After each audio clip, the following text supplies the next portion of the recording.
Hi, welcome to our channel. Today I'm going to talk about how to securely store your passwords on our computer. It's a very good idea to store your passwords because you cannot rely always on your memory to remember all your passwords. Mainly because we are not supposed to use the same passwords for the same services or website. It's not a good idea. Because if a hacker can find out your password, he can go to any other service or website that you use and use your passwords because they are the same. So it's a good idea to have different passwords for each website, for each service, for each account. And having a lot of passwords, it can be sometimes complicated to memorize all of them, but I have a suggestion. There are tools nowadays that you can use and securely store these passwords on the computer. There is a software called KeePass, and that's the software that I'm going to be talking about today. It's a very light software, it's not heavy. You can install it on a pen drive. There is a portable version. You can install it on Windows. So the website is keepass.info/download.html. You can select the version that you want to install, either portable or install for Windows. So you click download.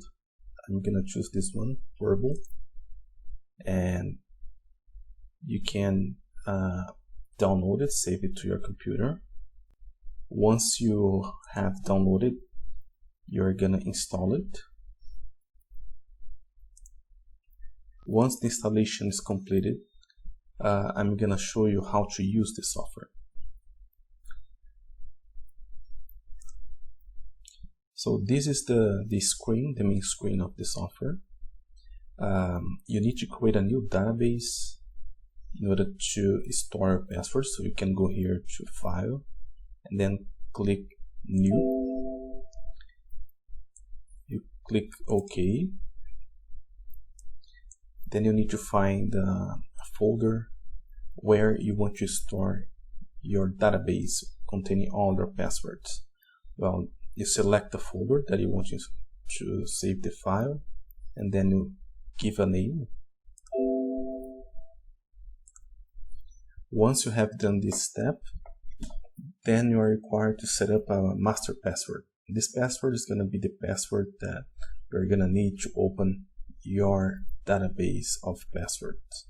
So pick up a password that you are comfortable with, and at the same time it's a good password. It's not something that anybody can find out easily, like numbers. So pick up a very good password.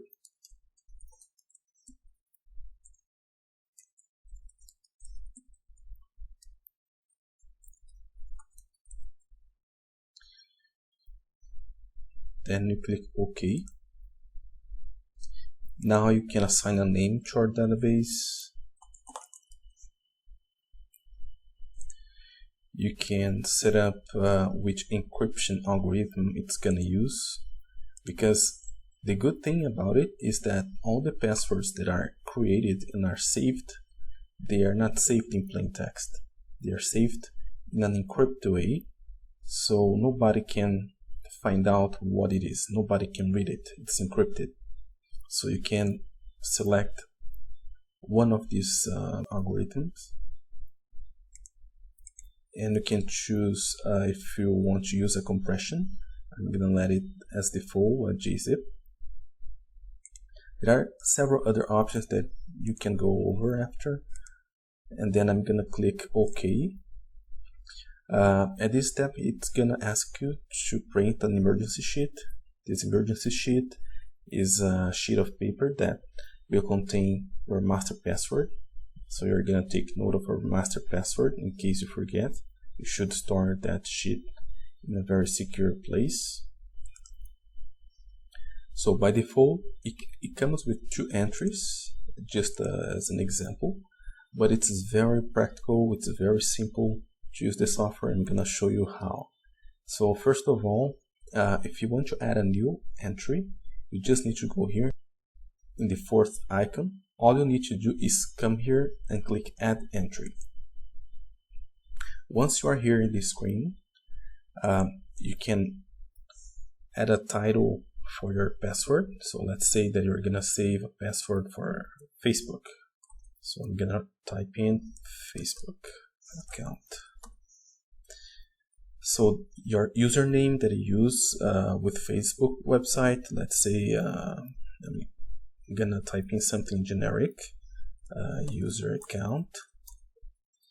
And then in the password field, if you click on the right side in these three dots, you're gonna show the password.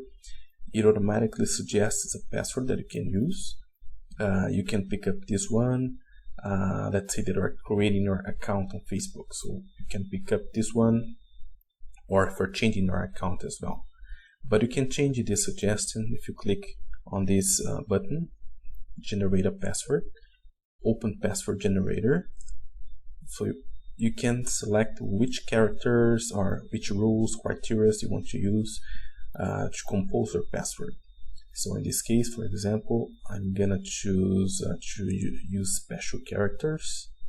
So uppercase letters, lowercase digits.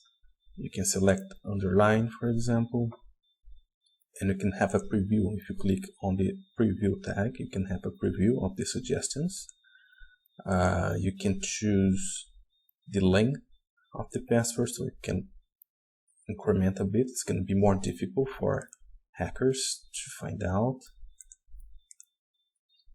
So this way you can click confirm, you can click OK. It's going to suggest you a password. Sometimes some websites, they don't accept a very long password, so just keep in mind that you can either cut off a part of the password suggested, or you can configure the amount of characters that you want in your password. So you can just copy and paste your new password onto your website or service that you want to use it with.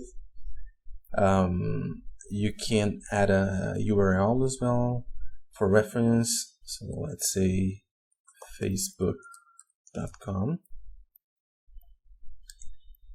You can add some properties if you want to store here as well.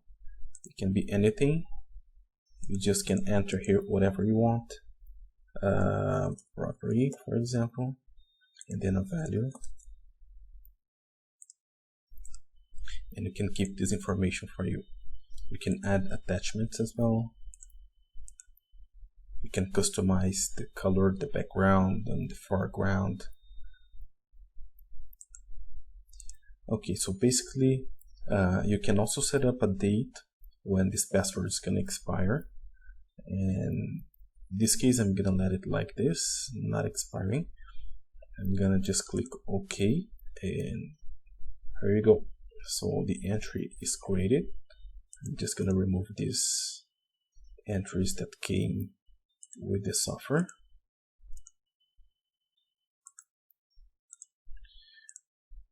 Then you can save this, so it's going to be saved securely onto your computer. So that's it. You can organize your passwords into different categories. So it's very easy. You can, for example, just drag into the category that you want. It's going to be easy for you to find your passwords. You can also type in this box the password that you want to find, Facebook, and then you're going to see it right away. And the good thing about it is that once you need to use your password, you just open your KeePass. All you need to do is double click the password column. Once you double click your password column, you're going to see a bar in the status bar, and this bar is going to count 12 seconds. So you're going to have 12 seconds to paste your password. Once this time is lapsed, your password is not going to be in your memory. It's going to be erased from your memory. which is called your clipboard. So that's a security feature as well. So any other software, any other tools will have access to your password that is in the clipboard in this moment. So if you double click, you can copy. So here is the password. You can double click as well on the account name, and it's gonna be in memory for you to paste it. Once the time is elapsed, we're gonna see that we cannot paste anymore. You can also set up the URL. Once you double click, you can directly go to your browser. It's gonna actually open in your browser and launch the URL configured here.